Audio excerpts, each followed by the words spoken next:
On this channel, we like to focus on the activities on international cannabis, and today we're going to take a much closer look at the island of Malta. Now, why is Malta important in terms of the global cannabis market?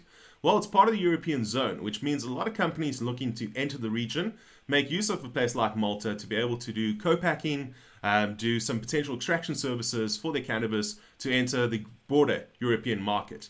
Additionally, Malta's done some great things in terms of responsible adult use access, and that's what we're going to unpack today. Starting from about 2015, they've gone through the process of really introducing more fines in the space instead of actually having that be an outright conviction. Malta then moved quickly in 2018 to allow for medicinal cannabis reform, and using Chapter 578 of the laws of Malta, it really started to facilitate opportunities around extraction services, cultivation, and the rest. Because it's on an island, there tends to be more of a focus on the extraction and co-packing than the cultivation per se. Of most interest is the developments at the end of 2021, where essentially Malta has taken the approach to legalize responsible adult use or recreational cannabis, making use of a non-profit social club environment. Now, a lot of these rules are still being laid out and set out in 2022, but we also know that home cultivation will be allowed. Essentially, the synopsis of it is that they will essentially allow adults to have up to 7 grams, store up to 50 grams, and you can see there's a bit of a contradiction there in terms of a harvest amount and the amount to be stored, thus the need for more refined legislation.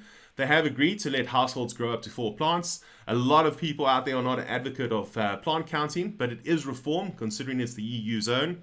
Additionally, we've mentioned that this is often a segue into Europe, especially because it's part of the European zone, so their GMP is often aligned. So we do see companies approaching Malta with their GACP, Good Agricultural and Collection Practices flower, and process that into further products or extract it into a finished dosage form.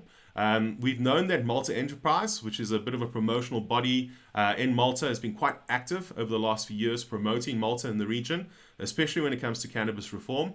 And they have this annual event, MedCan World Forum, also known as Plant Medicine Week, that usually happens in about April, that has some great international speakers speaking about the activities and the position of Malta in global cannabis arena.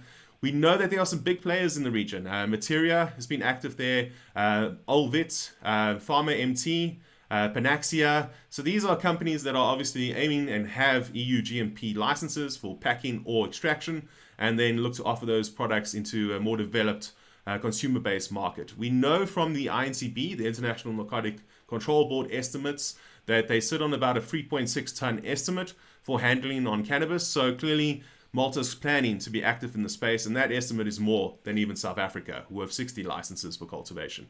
And if you want to know more about the activities on the ground, I've included a YouTube video link where there's discussions happening between the counterparties in Malta. I hope you enjoy this, and I look forward to sharing more about international cannabis on the channel.